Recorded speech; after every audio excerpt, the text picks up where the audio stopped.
I am Kabbani, and this is the Lighthouse for today's viewer.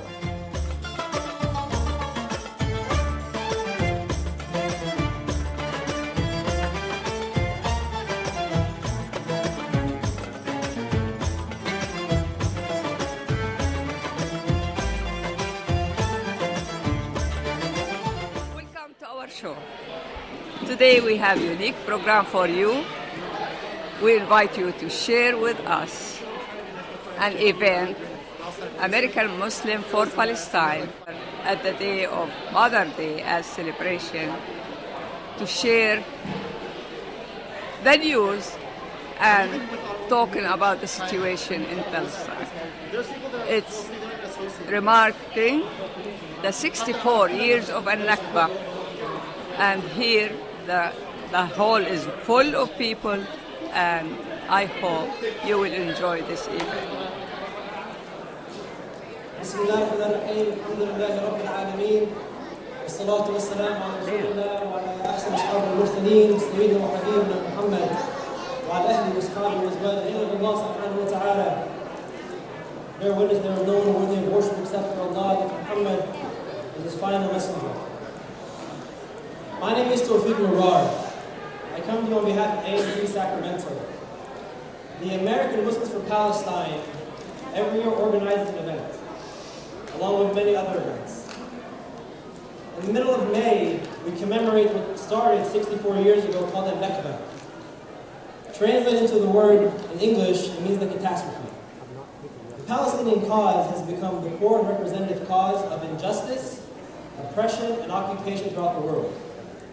Many groups and organizations worldwide stand with the Palestinian people in their struggle for a homeland, for their rights, and for what is God-given to every one of us. Looking at the sponsors in the back, I'm sure you can see that. We have groups from different organizations, different faiths, different ethnicities, and different political causes. We have the Palestinian American Congress, PAC. We have the Physicians for Social Responsibility in Sacramento. We have the Jewish Voices for Peace in Sacramento. We have the Friends of Sadid in Sacramento, which just a couple months ago held one of the largest conferences Sacramento has ever seen on the Palestinian cause. We have the Peace in the Precincts organization. We have the Sacramento Area Peace Action, which has been a great friend of the Palestinian people worldwide. Many of their activists and members have traveled to the West Bank and have traveled to the Gaza Strip to see the day-to-day suffering of the Palestinian people. We also have the Sacramento group for the Boycott, Divest, and Sanction campaign, the BDS movement. The BDS movement is picking up steam worldwide. Just last month, in the UK, some of the largest co-ops decided to stop carrying Israeli products. When it comes to activism for Palestine, there's many different fronts people can take. You can take political activism, you can take religious activism, or in terms of BDS, you can take economic activism. We also have the Sacramento Bethlehem Sister City Group. A couple years ago, they were able to successfully lobby the Sacramento City Council and establishing Bethlehem, Palestine as a sister city for Sacramento, California. We have the Sacramento Regional Coalition for Palestinian Rights. It's an umbrella group which all the pro-Palestinian organizations work with to put forth the Palestinian cause. We have Veterans for Peace. We have the Peace and Freedom Party, and we also have Islamic Relief. Islamic Relief has been at the forefront of humanitarian work for the Palestinian people and along for others all over the Middle East and the Islamic world. Now, knowing what Al-Nakba is, I just want to make something very clear. We don't gather today to celebrate the Nakba. Yeah, there is a celebration side to it, but we're not celebrating the Nakba. Almost 6.5 decades ago, our fathers, our mothers, our grandmothers, our grandfathers, our uncles, and our aunts, and all of our predecessors were moved out of their country. Some of them went off to Jordan, as my family did. Some went to Syria. Some went to Lebanon. Some went to Egypt. Some went to Iraq. And some of them came to America at the time. 64 years ago, the displacement began. Whether you think it began in Deir Yassin, it continues until today, in Sheikh Jarrah and Salwan, when the people in occupied Jerusalem are being moved out of their homes on a daily basis. The settlement expansion. We think maybe it began and ended in Tel Aviv and Yafa and Haifa, but it continues today in Bethlehem and in Khalil and Hebron. The siege, which was placed on the Qasdal and Majdad in these cities 64 years ago, continues today in the Gaza Strip. And I don't think any of us can move forward without giving credit and recognition to the prisoner issue. And Nakba has been continuously moving forward for the past 64 years. Via the siege, via the displacement, via the refugees, or being what we've seen happen in the past few months with the prisoners. There's over 5,000 Palestinians in Israeli jails. I know the name Khadr Annan, Hanat Shalabi might mean a lot to some of you people because they've been all over the news. But on April 17th, almost 3 weeks ago, over 2,000 Palestinian prisoners went on hunger strike. They went on hunger strike not so they can establish a Palestinian homeland. They went on hunger strike not so they could establish Jerusalem as the Palestinian capital. They didn't go on hunger strike to make the right of return the top of the list. They went on hunger strike because they were being stripped of the basic necessities a prisoners do. The right to their legal counsel, the right to be visited by their families while they're in jail, the right to basic medical necessities. Now, you've heard of the name Khadr Annan, Hanat Shalabi. Let's remember the name Bilal Diab, who's been on hunger strike for 75 days. Let's remember the name Tha'ir Al-Ahla, who's also been on hunger strike for 75 days.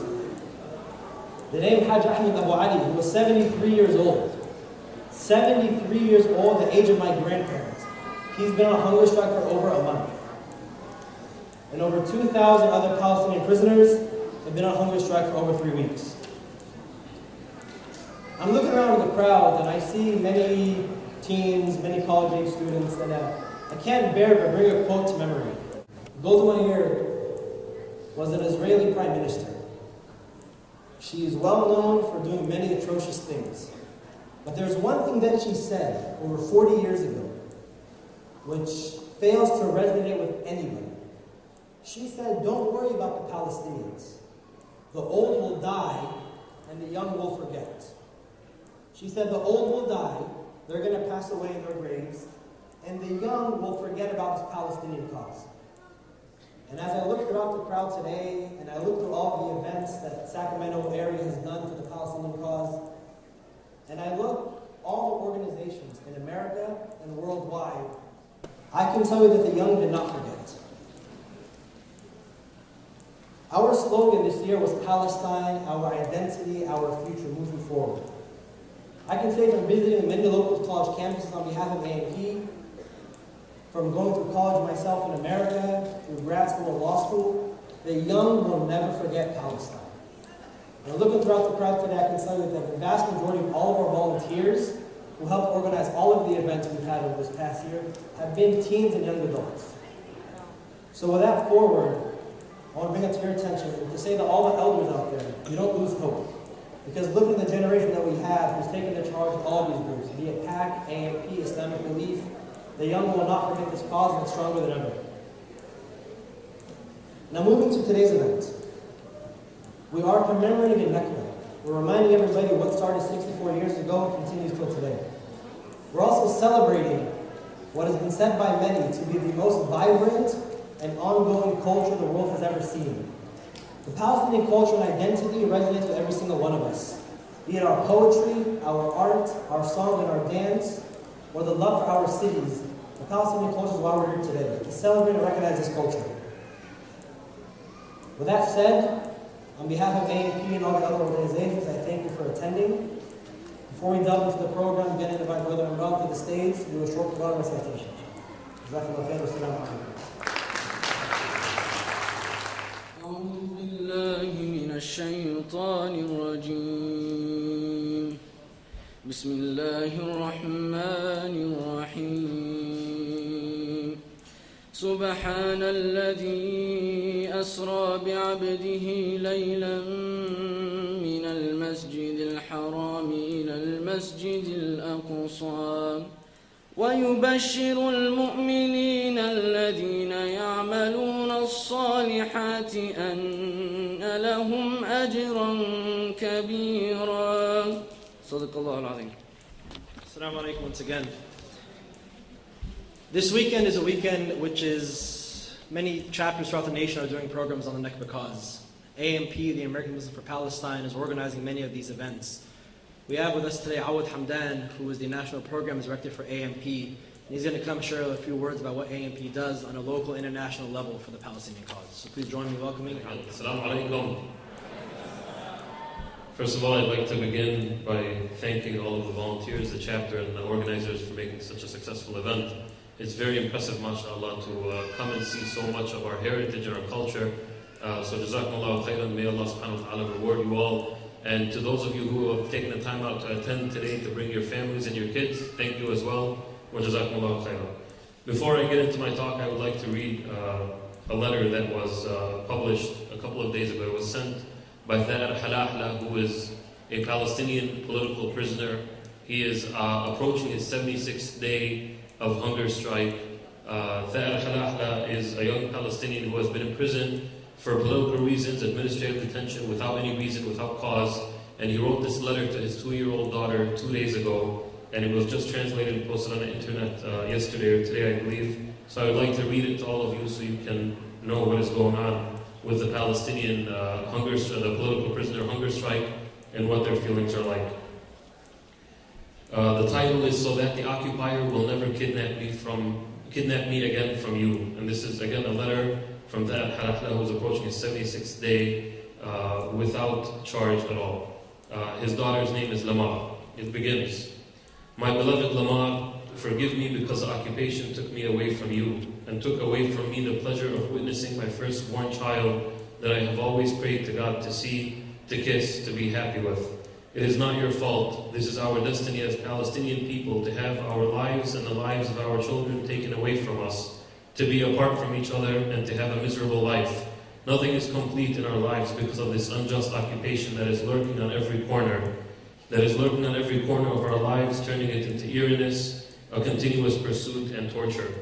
Despite that I was deprived from holding you and hearing your voice, from watching you grow up and move around in the house and in your be, and that I was deprived of my rule as a human and as a father with my daughter, your existence has given me all the power and hope. And when I saw your picture with your mother in the sit-in tent, you were so calm, staring in wonder at people, as if you were looking for your father, looking at my pictures that are hung inside the tent, asking in silence, why is my father not coming back? I felt that you are with me, in my sentiment and inside my mind, as if you are a part of my heartbeats, steadfast and the blood that flows in my veins, opening all doors for me, spreading clear skies around me, and unleashing your free childish voice after this long silence. Lamar, my love, I know that you are not to be blamed and that you don't yet understand why your father is going through this battle of the hunger strike for the 75th day. But when you grow up, you will understand that the battle of freedom is the battle of going back to you, so that I can never be taken away from you again or to be deprived of your smile or seeing you, so that the occupier will never kidnap me again from you. When you grow up, you will understand how injustice was brought upon your father and upon thousands of Palestinians whom the occupation has put in prisons and jail cells, shattering their lives and future for no guilt but their pursuit of freedom, dignity, and independence. You will know that your father did not tolerate injustice and submission, that he will never accept insult and compromise, and that he is going through a hunger strike to protest against the Israeli state that wants to turn us into humiliated slaves without any rights or patriotic dignity. My beloved Lamar, keep your head up always and be proud of your father. And thank everyone who supported me, who supported the prisoners in their struggle. And don't be afraid, God is always with us. And God never lets people who have faith and patience, who are righteous and right, will always prevail against injustice and wrongdoers. Lamar, my love, that day will come, and I will make it up for you. I will make it up to you for everything and tell you the whole story. And your days that will follow will be more beautiful. So let your days pass now and wear your prettiest clothes. Run and then run again in the gardens of your long life. Go forward and forward, nothing is behind you but the past. And this is your voice I hear all the time as a melody of freedom. And again, this letter was written by somebody who has been in an Israeli prison for no reason whatsoever. Tomorrow, which is I believe today in Palestine, is his 76th day of a hunger strike. He has not eaten anything in 76 days because there is no reason that he should be imprisoned, and he wants to prove to the world that there is no reason that he should be imprisoned and that he should be out. And this letter is a symbolism, a testimony of his love for his daughter. And this is the only thing that he could do right now to get a message out to the world. And if this doesn't reach out to you, and if it doesn't touch your heart, I really don't know what does. But when I read this, and although we do this on a daily basis, and we work to help raise awareness on Palestine in the United States, and thank God, and alhamdulillah, the movement is growing and the work is getting more and more successful. When I read this, it really affected me, and I'm sure that it affected all of you as well. And I read it because I really wanted everybody to understand what these prisoners are going through and what their feelings are like. So with that said, I would like to congratulate AMP Sacramento on their tremendous efforts of making this movement and this cause even more successful, even more prominent, and even more effective to bring justice to the Palestinian political prisoners and to the people of Palestine themselves. So Jazakumullah khairan again, and I'm here today to talk to you about the work that AMP National does. So just like I am thanking you, I would also like to thank all of our chapters nationally, because on a national level, AMP is doing tremendous work. We are growing, but furthermore, not just AMP, but the whole movement is uniting. It is growing and it is becoming more effective when it comes to Palestine. And this is because the world is starting to realize that what Israel is doing to Palestine and the Palestinians is not justice. It is not simply Israel looking for freedom or demanding that it have its independence and its own state. That what they're doing to Palestinians is genocide, and that they're only trying to take more and more and more until there is nothing left. And we're here today to commemorate the Nakba, to remember where we came from, and to see our culture, our heritage, to experience it firsthand, so we never forget that Palestine is there, has always been there, and will always be there, inshallah. So with that said, I would just like to announce that AMP, inshallah, will be starting a few new campaigns within the next few months, and one of these major campaigns is a boycott, divestment, sanctions campaign, a BDS campaign against Israeli dates. So the Tamil, you guys know what dates are, of course. Israeli dates that come from southern Palestine, from the Nakba area, Jordan Valley dates, and so on and so forth, are brought to the United States and countries all around the world by an Israeli company that benefits the occupation and benefits the ongoing siege on Gaza and other injustices in Palestine. But furthermore, it actually does things that I never knew, and I just found out about a month or two ago, and I'm sure a lot of you don't know about as well. And that's that this company named or called Hadiklaim, the only Israeli dates exporter in Israel, actually uses a lot of Palestinian children for labor, to work basically to harvest these dates and to help them export these dates from Israel. And a lot of people don't know that obviously using children for labor is illegal in many places in the world, especially in Israel.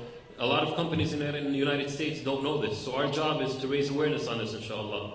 Furthermore, this company, Hadiklaim, commits a lot of labor rights violations. So a lot of you might not know that the dates that I possibly, Allahu A'lam, of course, possibly I have aided in the past, and a lot of dates that you guys possibly have aided in the past, have come from the palm trees, from date trees in Palestine that are owned by Palestinians, but that this company actually uses mob tactics against to get the dates from them for almost nothing.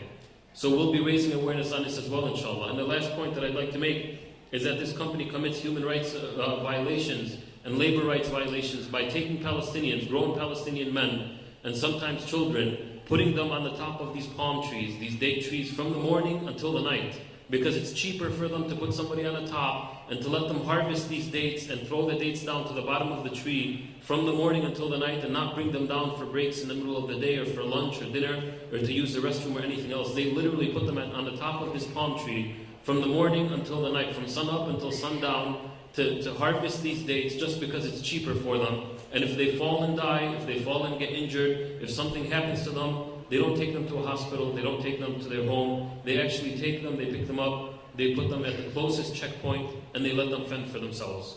And this is something that we're here to raise awareness about as well.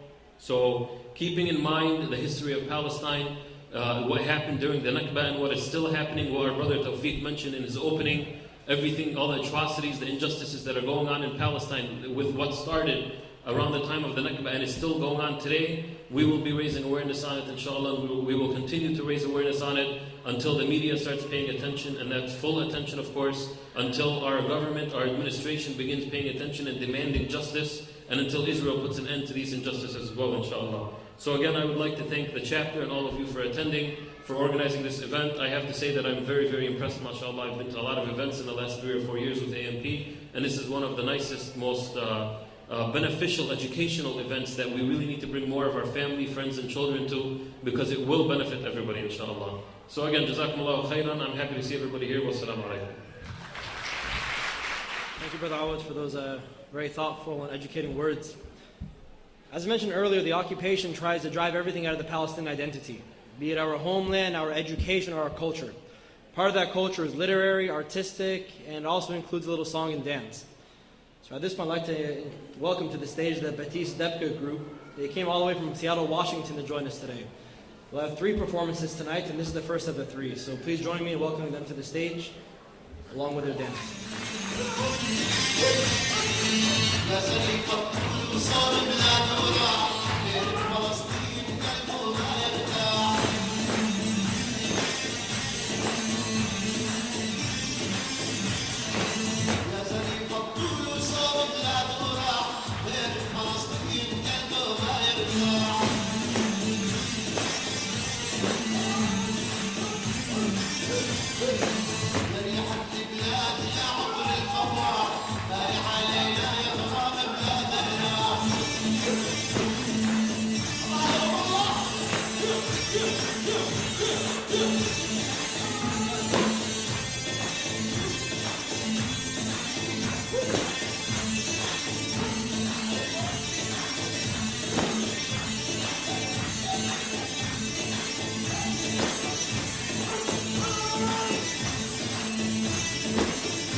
Watching The Lighthouse for today's viewers, brought to you by oneworldforyou.org.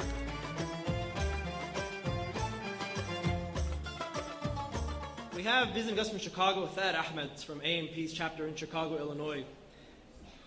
Thad Ahmed went to Gaza twice with the Viva Palestina campaign. He went to witness the siege on the people in Gaza and their suffering on a daily basis. He therefore came back and told many of us here what the people in Gaza endure and the Palestinian people endure. Thad is a young man like myself, and he's going to share us a few words about activism in America and how the future generation can lead this charge and lead this cause for the Palestinian people here in the States. So please join me in welcoming Thad to the stage.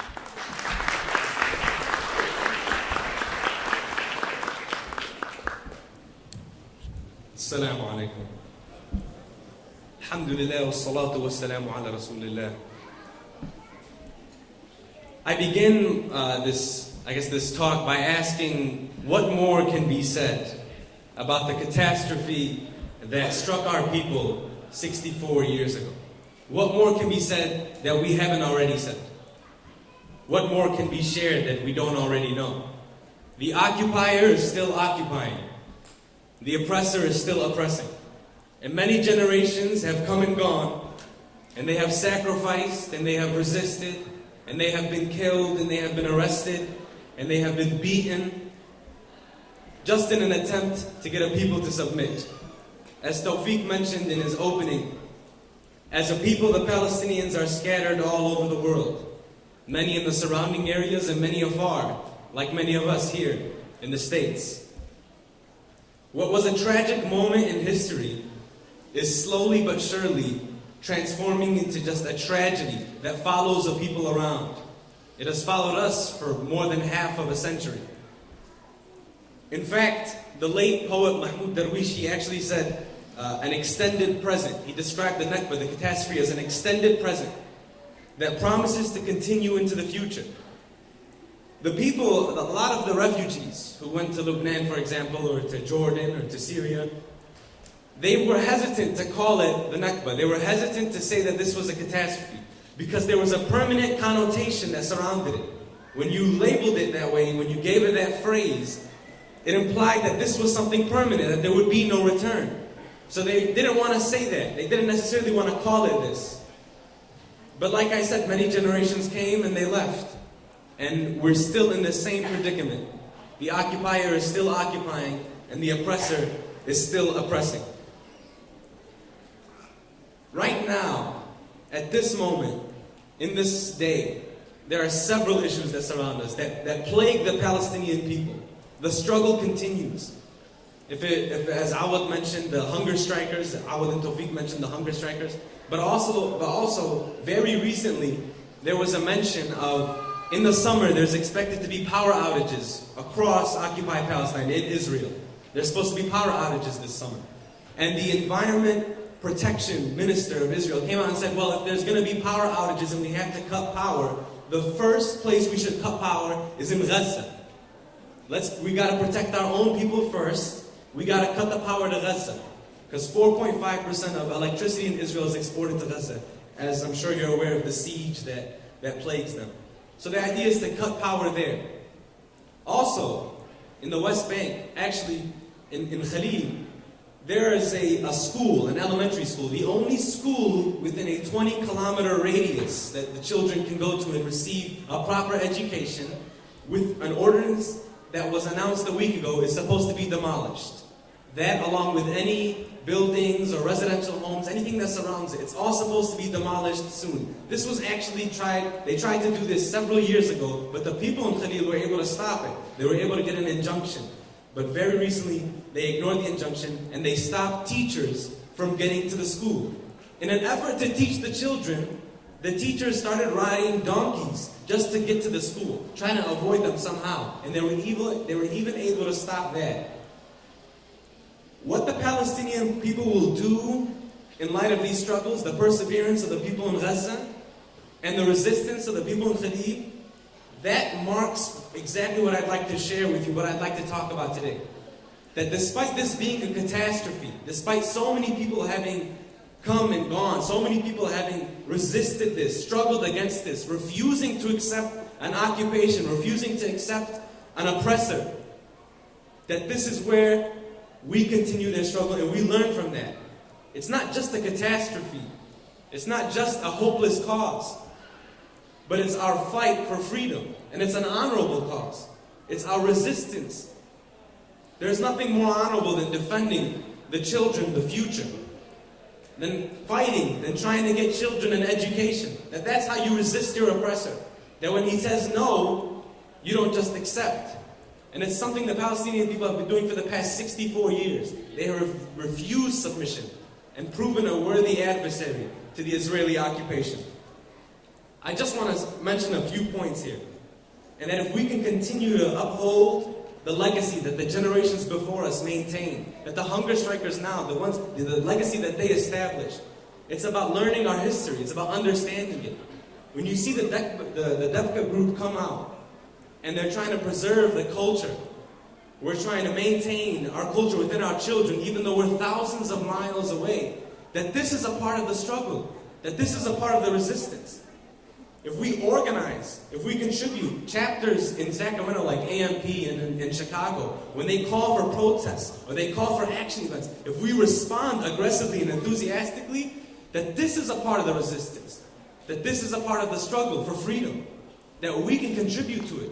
When you heard of the prisoner, when you heard his letter, and you hear about the school being shut down, and you hear about Gaza being without power this summer, I know that all of you are thinking, well, what's my role? How can I contribute to this? How can I support them? What can I do? And the truth is, these types of events, this is what we need to do. Making sure that little kids like these know that there is such thing as Palestine. That when a man like Newt Gingrich says that the Palestinians are an invented people, that he's wrong about that and that they know that. That they can go to school and they can tell people about their struggle. They can tell people about their grandfather and their grandmother and how they had to walk for miles and how they became strangers to their own lands. That they can tell them that we're not in this country by choice, but we were forced. And another thing, it's quite ironic that we fled our homes and we sought refuge into the arms of our aggressor's ally. This country is the strongest supporter of Israel, is the strongest supporter of the occupation. The weapons that are used to kill Palestinians, they're made in USA. And I think we all know this.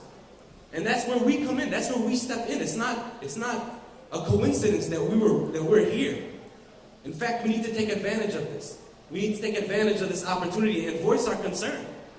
We need to let people know that if you have a Republican debate or a Democratic debate, it doesn't matter. If there's a presidential debate and they're competing at who wants to support the occupation more, that's what they're competing, and who's the greatest supporter of them, that this is unacceptable to us. And that we'll do everything within our power to make sure that the next election doesn't have this type of bigotry, doesn't have this type of racism. I just want to end with just a few suggestions, some things that we all can do, some things that we're trying to do in Chicago, and I know that you guys are definitely trying to do in Sacramento. But things that we can hopefully spread to our co-workers who aren't familiar with this cause, to our classmates, to our neighbors. People who think that this is just a 2,000-year struggle and it's a battle of religions. People who don't know that this is actually just, it boils down to one person occupying and oppressing another. If we can share these tidbits, if we can just sit there and try in whatever capacity we can to mention the struggle, to mention their stories, it'll make a change. You think that if somebody hears about a person being deprived of his daughter's smile for so many years, not being able to witness her birth, that they won't feel that compassion, that they won't feel sympathy towards that person? Surely they will. Of course they will. So the next time somebody in class or a coworker brings up Palestine or brings up Israel and says, well, you know, it's just an endless conflict, or, you know, there's hate on both sides, extremists here, that. I think it's your duty to step up and say something. Don't be shy, don't be scared. Learn the facts and spell them out for them. They'll listen, they'll receive. It's the truth, isn't it? Then surely they will respond. Again, I think if we all leave today just asking, hey, what's my role, a part of this conflict? What can I do? You'll find that there are several options, several ways we can respond. And one of them is just by going to the local, by the AMP, the chapter here, and asking them, hey, well, what are you guys trying to do? And I know there's several opportunities. I know in Chicago, anytime we go out for a protest, people are always asking, well, what can we do? They want to help. So don't be shy, be active, be aggressive. Like I said, generations have come and they've gone and they've left us a legacy, a way to resist, a way to be active. And I'm glad that Tawfiq mentioned initially that there's several forms of activism. We can go through boycotts, you can do protests, you can do through education. There's several ways that you can participate in the struggle for freedom. And I think if we all just leave here asking, well, what can I do? that you'll definitely find a role. Jazakallahu khairan. Assalamu alaikum.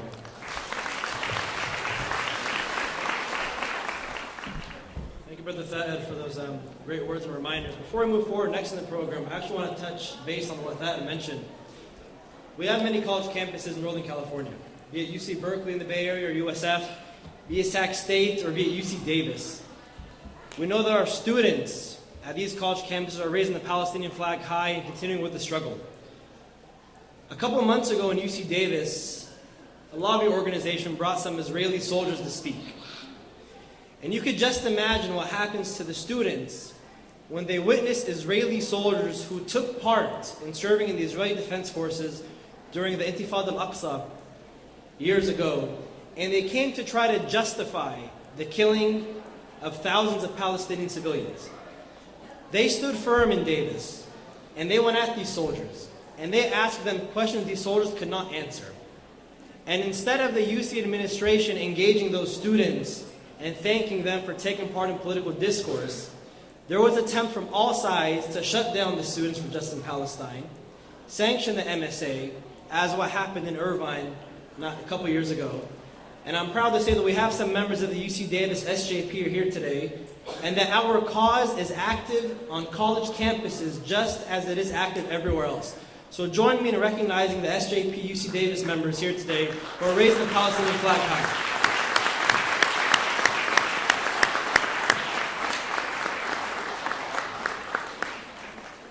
On the same note of how to get the youth involved, AMP, we launched an artwork competition. We advertised it to many mosques, organizations, community centers, and youth centers.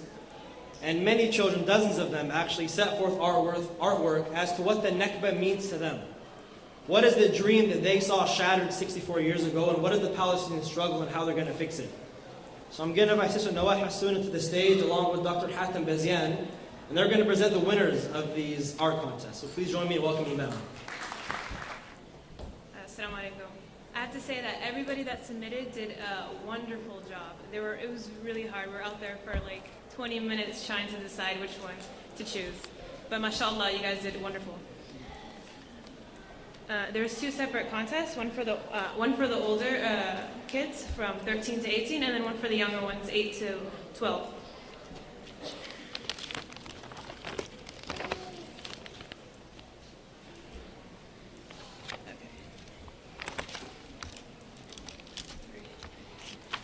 So for third place, for the younger, is Suad Abdun.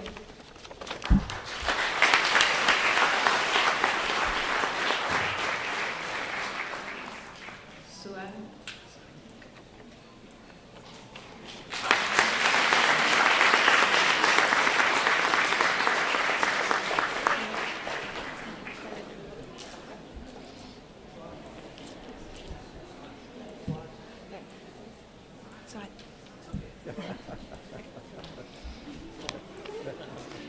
For second place, we have Hijab Sajid.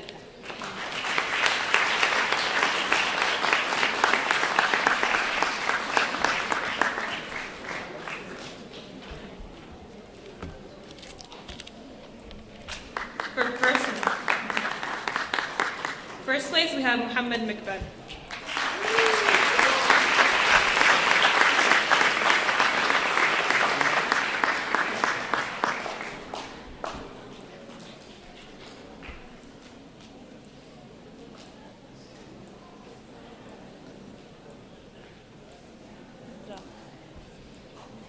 Good job.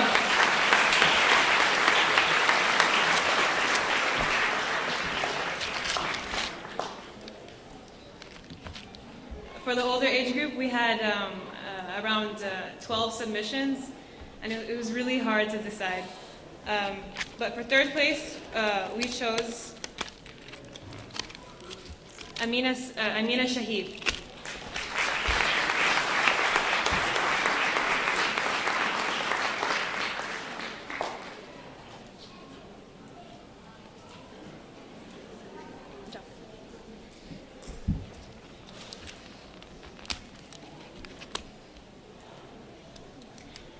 For the second place, there wasn't actually a name written, but if you can identify this one, step up. Does this belong to anybody? Does anybody talk to her? You get a prize. Be honest. Come on. It's going to be auction. No? Okay. Yeah. This is for Salat Arakji. She's not here, but she submitted it, and inshallah we will take care of her.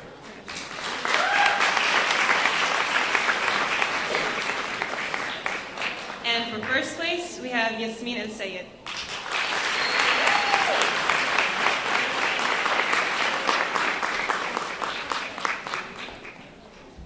Good job to everybody.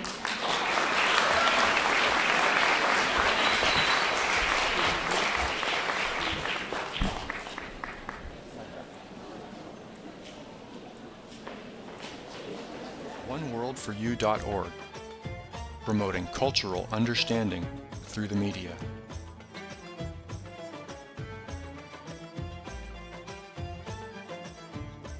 Next up on the agenda is Dr. Hatem Bazian.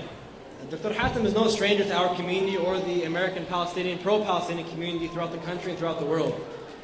He's a professor of Near Eastern Studies at UC Berkeley. He's the founder of AMP, American Muslims for Palestine, and he's been an activist for the Palestinian cause for decades. So please join me in welcoming Dr. Hatem Bazian to the stage.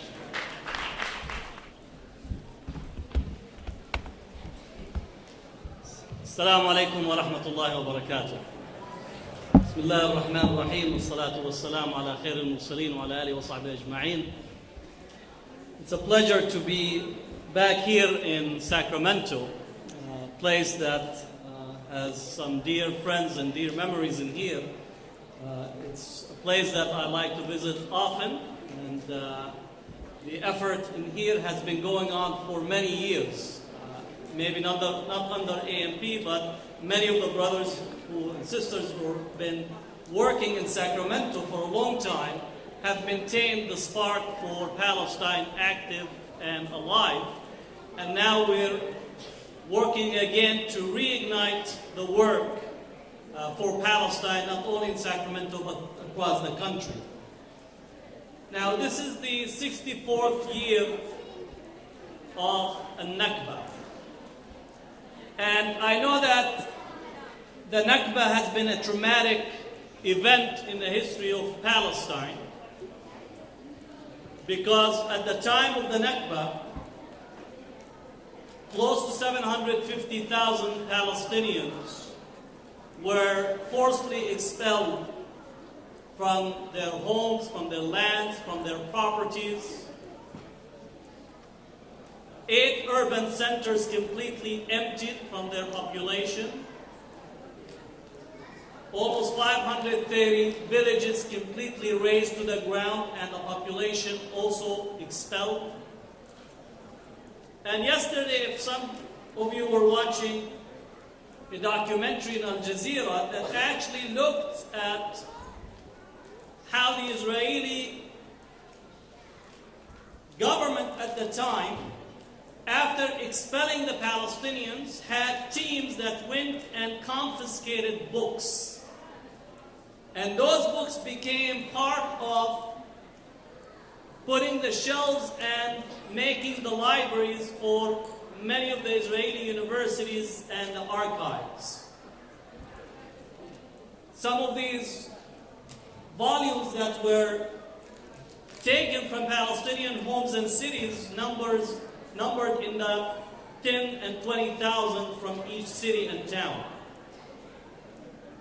And if you want to do research in some areas in Islamic history or Islamic law or tafsir, sometimes the only copies that are available in Israeli libraries or Israeli archives. That's actually not only stealing the land, the houses, the properties, but actually stealing the intellectual heritage of the Palestinians.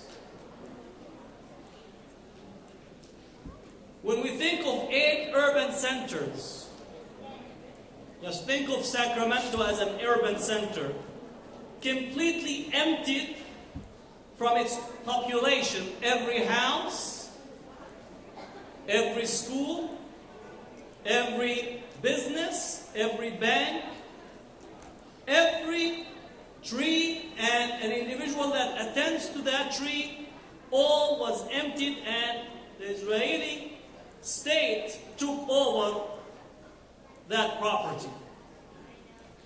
I'm saying this because we need to understand what happened in the Nakba in 1948.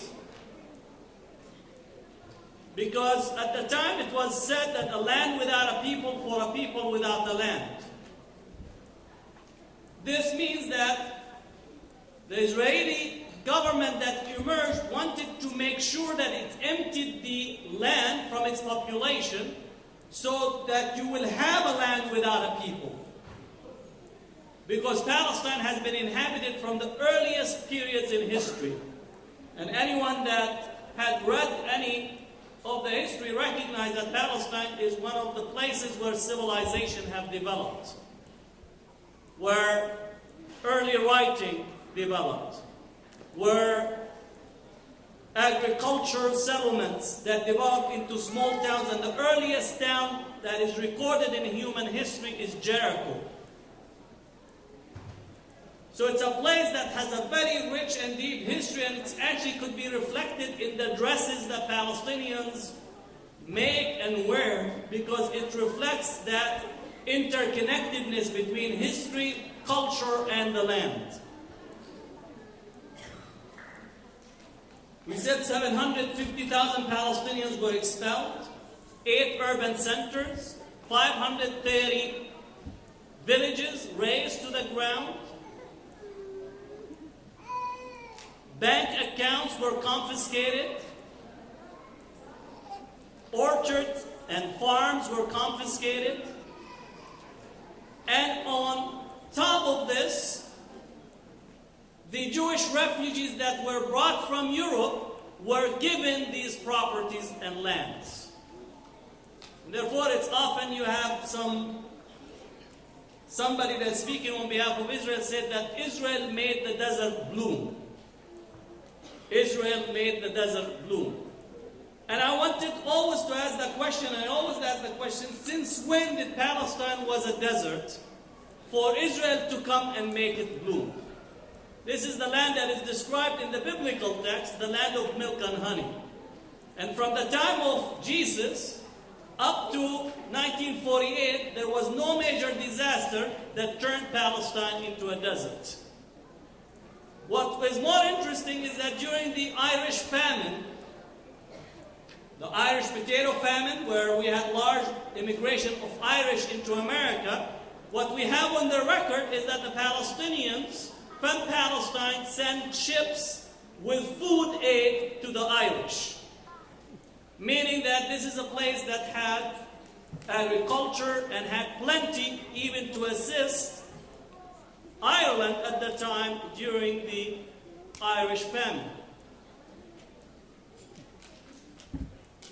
More importantly, Palestinian refugees who were expelled did not leave because they wanted to leave their homes and lands by themselves on their own effort. They were forced, which for us is important because that touches at the heart of the right of return.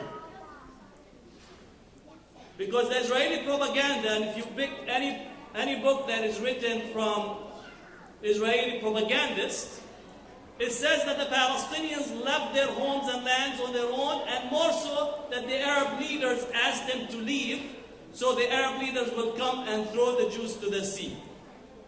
You'll find it in so many different writings and so many different places. The reality and the research shows otherwise. As early as 1964, the research was completely done on this propagandist claim.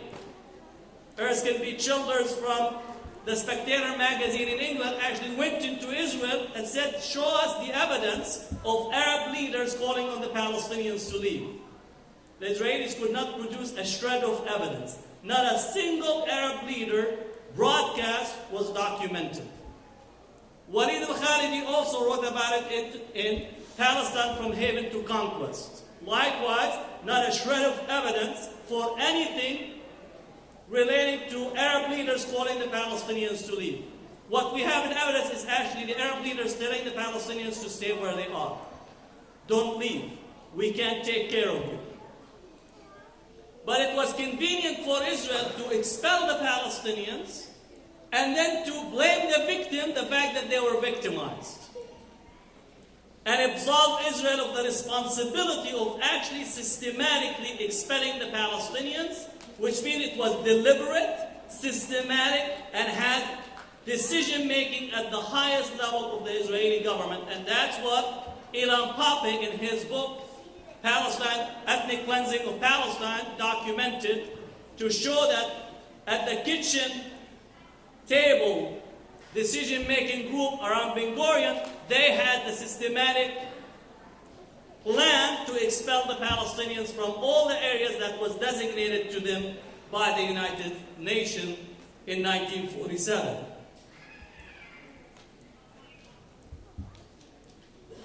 When we say the Nakba, we have to understand the Nakba is ongoing. The Nakba is ongoing. It's not, the past is not the past. The past is present. The past is with us. The past is with us today in the following fashion. Many of us are observing what is taking place in Syria today, right? We're observing and seeing what is taking place in Syria. And we hope that Bashar al-Assad, who's more like Bashar al-Arnab, should go into retirement, right?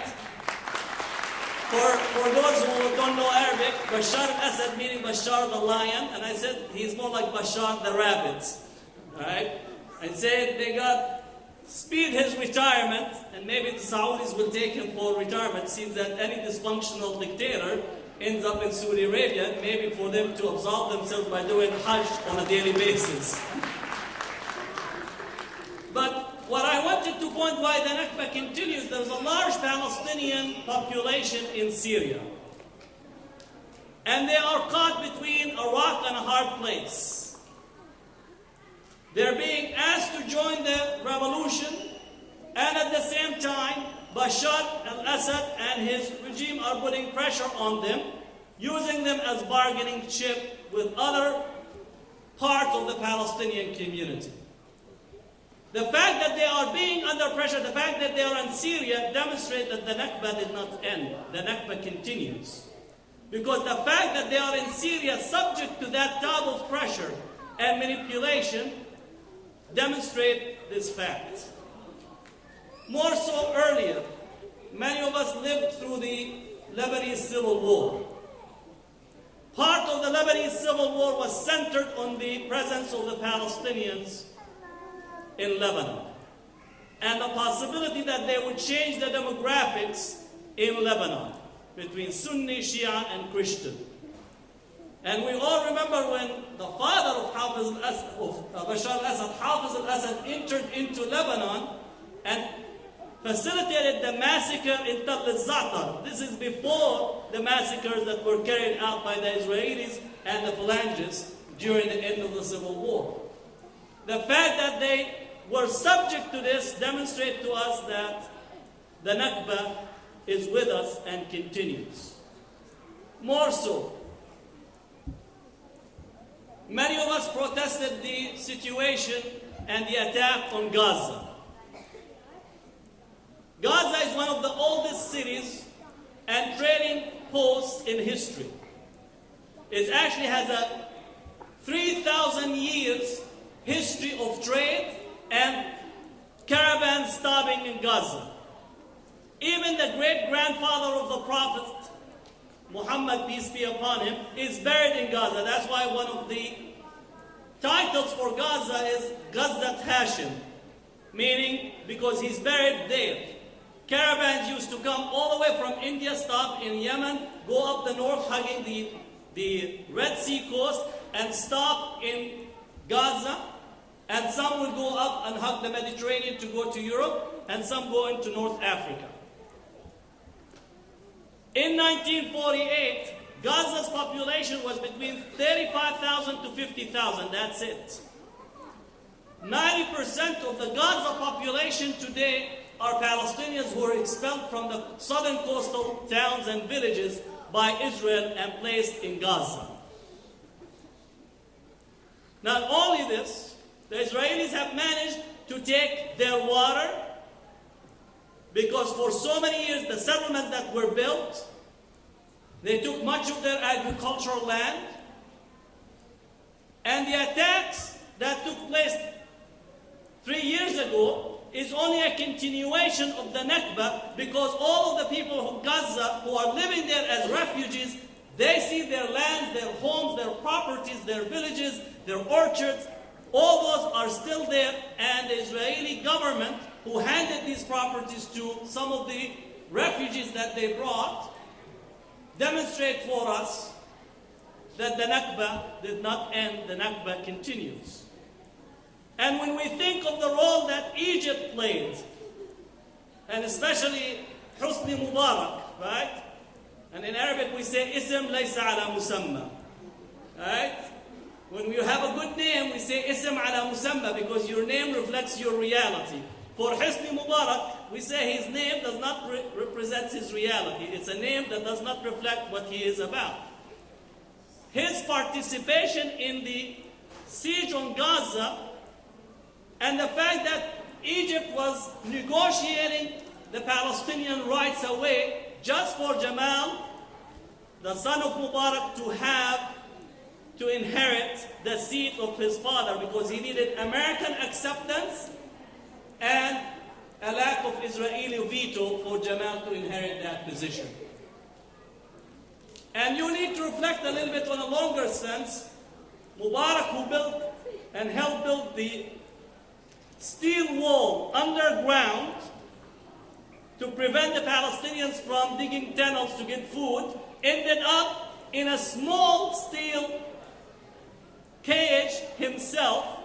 If that does not give you that the divine has a point of justice, it might be slow, but that is retributive justice for Mubarak, because he was trying to prevent people from eating, and he ended up being in the smallest cage with his 2 children.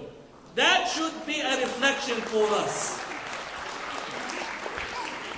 That should be it. Because we read the stories of pharaohs, but we don't recognize that the pharaoh of the past is only still living today. And we could recognize and take those moral lessons, that if you are on the side of injustice, it's only a matter of time. It's only a matter of time. And your henchmen and your military and all these people can only go that far in trying to maintain the oppression of people and maintain the control. Now, thinking once again with this concept that the Nakba did not end and the Nakba continues. The West Bank, which was part of the Oslo Agreement, from 1993 till today, Palestinians in the West Bank have lost more land to settlers and settlements than the previous 27 years of direct occupation. Israel's notion of peace is actually taking a piece of land from you one step at a time. So they took negotiations and the peace process as a way to create facts on the ground and to create facts that the negotiations will go around it. In addition, they built the bypass roads. These bypass roads took land from Palestinians in the West Bank and allowed the Israeli settlers to move unprotruded throughout the Palestinian territories without having to see or having interactions with the Palestinians. What is atrocious for us is that we paid for those roads from our tax money. In this country, you cannot set up a white-only roads. In this country, you cannot have a white-only road. But in Israel and in the occupied territories, a territory occupied under international law, you could actually have a Jewish-only road or settler-only roads, and preventing the indigenous population from using those roads. The bypass roads have uprooted 1.2 million trees. Added to this, also, this apartheid wall that has been built. the apartheid wall, the bypass roads, the settlements, and also the security territory on the Jordan Valley create spatial occupation. Spatial occupation, where Palestinians are confined both horizontally, vertically, across all the territories in order to make it possible for them to be pushed out without Israel having to say that they're the ones actually are forcing the Palestinians out. In the northern part of Palestine, the wall that was built, it was to strangle Palestinian agriculture. Northern Palestine is the breadbasket of the Palestinians, is the agriculture areas, is the most fertile grounds. And if you crush the agriculture sector, you impact the local economy. You strangle the Palestinians' ability to survive, and this, you actually force them to have only one choice, and that is either to accept the occupation and to accept the superiority of Israel in the condition that it actually presents, or you leave. And if you want to leave, the Jordanians will help you leave. The Canadians will help you leave. The Australians will help you. The Swiss government will help you.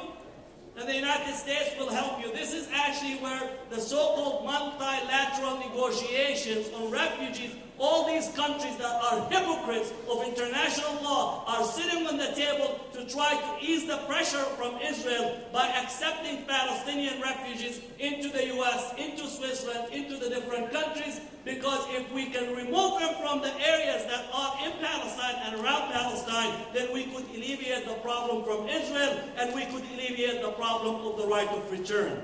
So it's a double-edged sword that we have today, because many of us want people to come out and be able to have a normal life. But at the same time, it's a strategy at the same time to try to alleviate and remove the right of return structurally by these countries who are signatories to the 4 Geneva Convention. That's what we need to be aware, how these insidious processes are being set. So those who are coming, quote unquote, with civilized law, they're actually engaged in civilized dispossession of the Palestinians and structurally violating international law. At the same time, they're sitting with you at the table, coming with ties and suits and thinking that they're going to help you. But what they're undertaking is dispossessing you and trying to make sure that you never return back to Palestine. That's what we need to be aware of. And therefore, as we think of the Nakba today, we need now to think of our resistance. Because not everything is sad and dismal. I am one of the most optimistic people in relation to Palestine. I believe that we will return to Palestine. There's no question about it. We will return. Whether it is going to be us, which is in essence is covetous because you want to go and see the fact that we're returning. But if it's not us, it's our children. And if it's not our children, our grandchildren. That's a fact and that's a reality. Why? Because justice will prevail. Justice will prevail no matter what. The arc of justice and the arc of history is very long, but it tilts toward justice, and you need to be firmly believed on that. And don't underestimate your words. Don't underestimate your protest. Don't underestimate the fact that you take a pamphlet and you hand it out. If you remember Nixon, right? President Nixon, during Vietnam War, he was so perturbed by one thing. He had the CIA, he had the FBI, he had the military, he had everything. What he was perturbed about, that in front of the White House, this person was passing by with a sign, just one person. How many kids have you killed today? In front of the White House. And we get from his memoirs, from his correspondence, he was asking the CIA, the Secret Service, to deal with this person because this person was the only person that is sitting at his conscience every day. That's what you can do. Don't underestimate your statement when you stand in there and you say the statement of conscience. It's piercing because God is justice, and when you speak, you're speaking with the veracity of justice with divine purpose. So don't underestimate your voice. Don't be silent. Don't say, I cannot say because I'm fearful. Be fearful, but speak. Fear is not a problem. It's actually, fear will get you to be courageous. That courage with fear is what makes changes. Just think of every person in history that we honor, that we respect. We respect them because they spoke truth to power. They spoke truth to power. Jesus spoke truth to power. Moses spoke truth to power. Muhammad spoke truth to power. Abraham spoke truth to power. They were one individual. One individual. So be people that are courageous, that speak truth to power. Second, you pass around and you look at the history in there. People who don't know their history can't shape their present, nor they could actually reflect and shape the future. Know your history. Know where you're coming from. Know your towns. Know your cities. Know everything about your culture. Know your za'atar. Know your kanafas. Know their maramiyya. Know everything about it, because you need to know exactly the kind of people you are. You are a people that became part and parcel of developing a civilization early on. Not in any arrogant way, but in a very contributive and sharing way. Therefore, know your history for sure, in order for you to understand what you are standing for and what you are resisting and what you are based upon.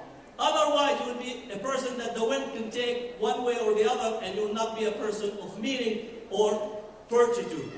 Lastly, I want you to be engaged with American Muslims for Palestine. Why? One hand can't clap. That's an old saying in Arabic. Alright? Try to clap with one hand. I know the brother was doing a lot of voices with his voice, but one hand by itself can't do much. Collective work is what makes a difference. Collective work is what makes a difference. I want you to work with AMP in Sacramento. We have a national organization. We'll have a national strategy, national programs, and this is where we are actually able to make a difference. This past Friday, Congress voted 411 for the Israeli Security Enhancement Act. 411 congressmen voted for this. Added aid to Israel, added support. Only 2 congressmen voted against. 9 congressmen said present. That's what we have. And that is the challenge that we have to face, because our congressmen are bought and sold, and therefore they have no courage whatsoever to stand for the Israeli lobby. And unless we speak and make these congressmen feel our vote, and feel our activism, and feel our organizing, we're going to still try and come back again and again and say and complain about them. Don't complain, get even. That's the game in this. Don't complain, get even. Get your resources, get your money, get your votes, get your boots. Go out and don't allow anybody to silence you. Silence is consent. Don't be silent. Speak and speak and speak loudly. Thank you. Assalamu alaikum.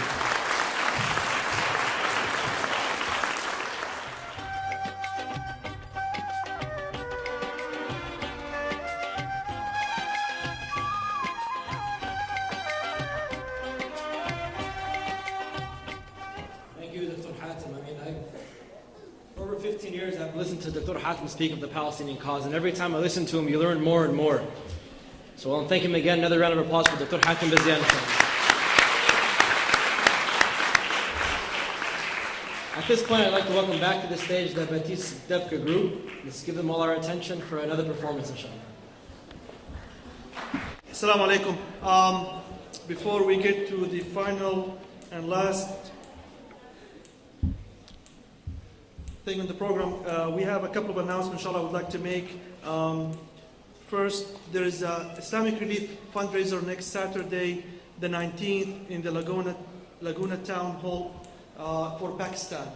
So we invite all of you, inshallah, to please join the Islamic Relief in their fundraiser to be, inshallah, successful to stand as one ummah. Mother's Day gift. Osama, she said, I would like a Mother's Day gift from the audience.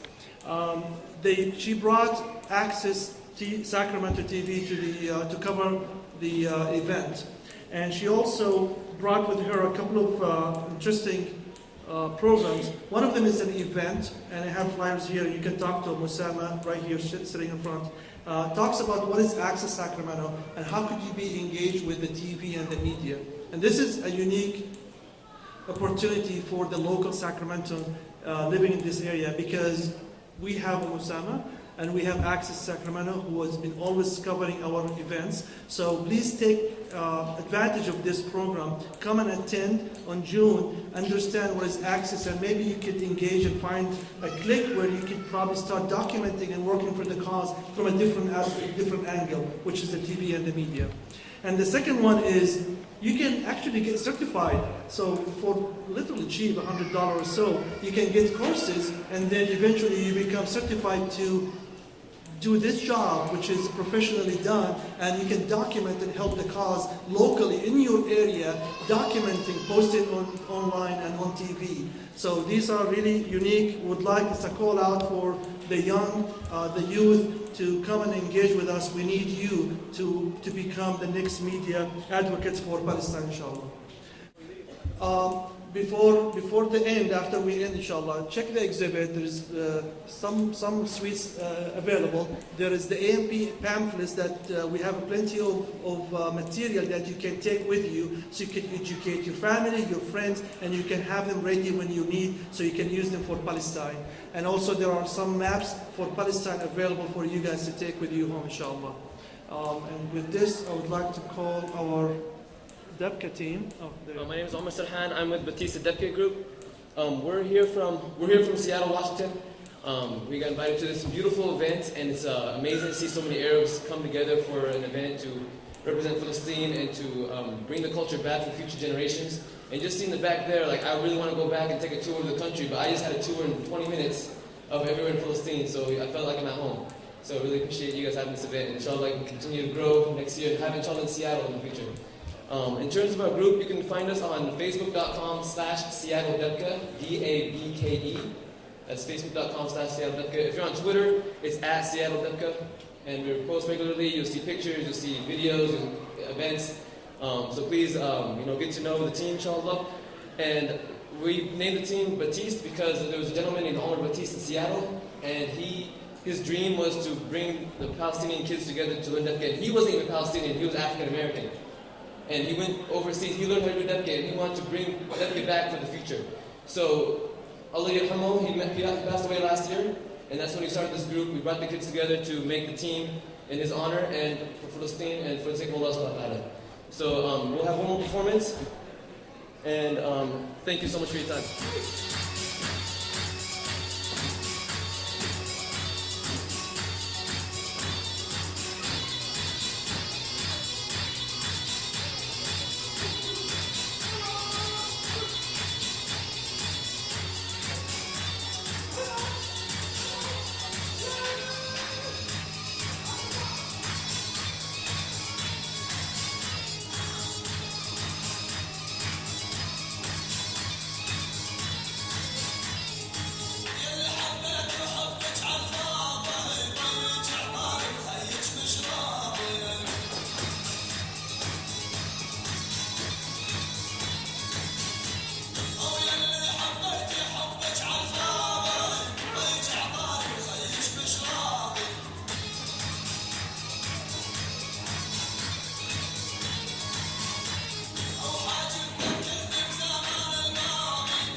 And this is basically the youth art contest for the AMP event. And the theme of the art contest is, what does Al-Nakba mean to you? Al-Nakba actually means catastrophe in Arabic, and it refers to the Palestinian issue. We have our work from age ranges from I think 8 all the way to 18. It really gets the kids motivated and curious about what's happening in Palestine.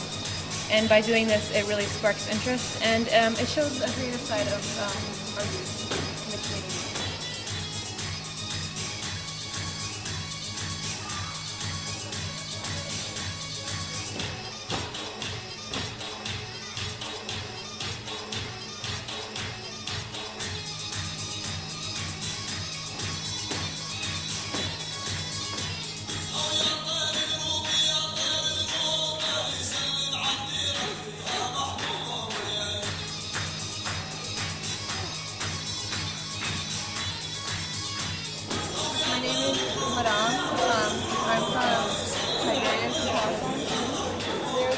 Plays here about the city that we're from, and history.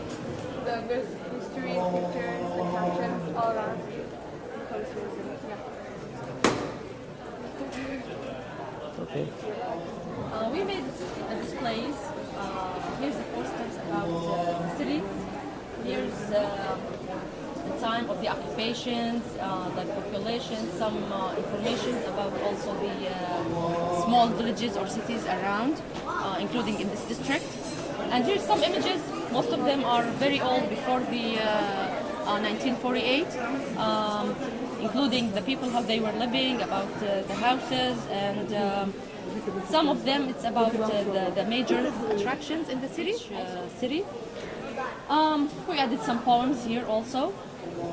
And we're making a signing up sheet for everyone here to show that they have been here in this station. Thank you. Mm-hmm.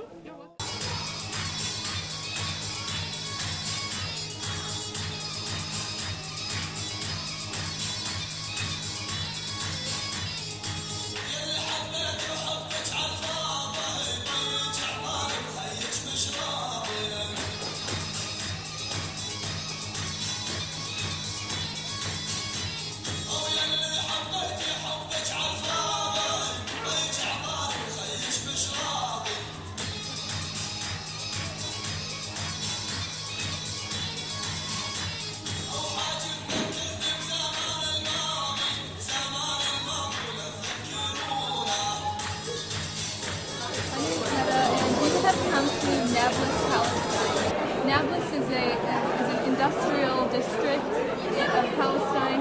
It's known for producing the best sweets of the entire country. Nablus is known for the kanafa, which is a delicious pastry made out of shredded phyllo dough and Nablus cheese and shredded phyllo dough distributed evenly on top. And we like to spread some boiled sugar syrup on top to sweeten. We also are known for Nablus soap. Nablus soap is made out of olive oil and baking soda. And this soap does miracles. It's great for skin. It's great for hair.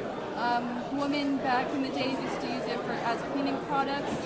And it's also good for removing olive oil stains on your clothes, ironically. So it's great of you to stop by and try our knafa and take a look at our exhibit, because Nablus is just an amazing place.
I'm with Sacramento Bethlehem Sister City.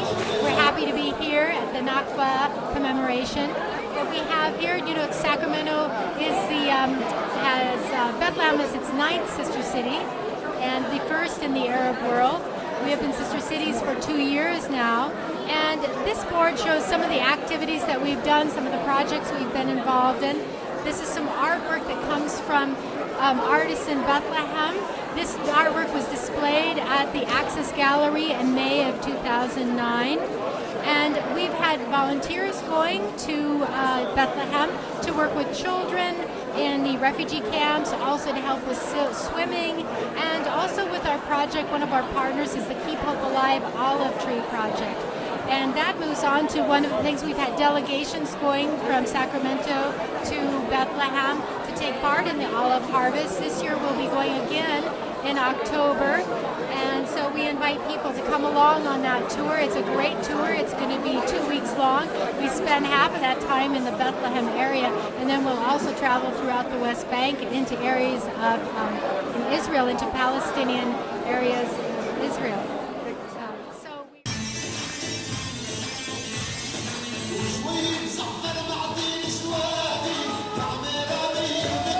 Moving over here, we have a display to, again, in commemorating the Nakba, but also what we have here are information about the embroidery work that was done in Palestine.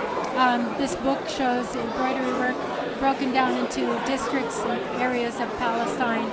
Beautiful, beautiful work that's done. I'm sure you're showing other areas here in this celebrate the commemoration here today.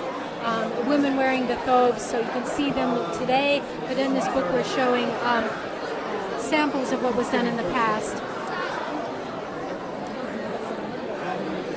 And this little is to show, you know, it said that when Israel was created that it was a land for people without land, and they made the desert bloom. But in fact, Palestine was quite a blooming place with a very wonderful agriculture and culture itself. Yes, and here pointing out the keys. This was something done at the 60-year anniversary of the Nakba, so several years ago now. And there was a contest, and I believe there's a contest for this commemoration as well, so hopefully you'll see some of that artwork later. But this was the winning art piece. And what we have here, of course, the kafia, the motif of the kafia as the parachute, and this is the key, the symbol of the right of return, really. Not just a symbol of the Nakba, but of the right of return, and that is an internationally recognized right that all refugees have a right to return to their homes. Palestinians are still waiting for that right to be realized. Hi, my name is David Mandel. I'm with Jewish Voice for Peace. We're the largest national Jewish grassroots organization that's fighting for human rights and for Palestinians based on international law. We try to change public opinion both within the Jewish community and anyone else who will listen.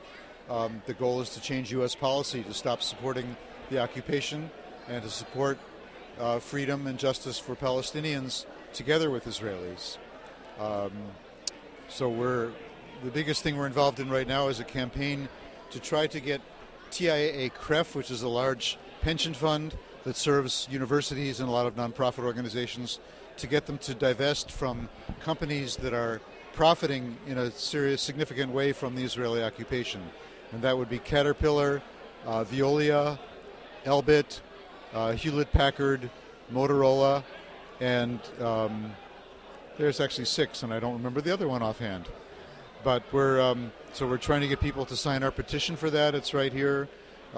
We encourage people to contact us if they'd like to know what's going on. We do educational events in the community.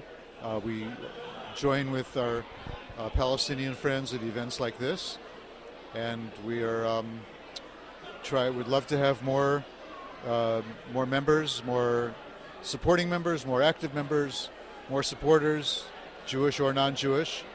They can find us at www.jewishvoiceforpeace.org. And in Sacramento, you can find us at, send an email if you'd like to be notified of our events, sacramento@jewishvoiceforpeace.org.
I hope that you find some information, value information, and some knowledge about the Palestinian people in general. And they are in America celebrating 64 years of Al-Nakba. Thank you for watching. We'll see you next time.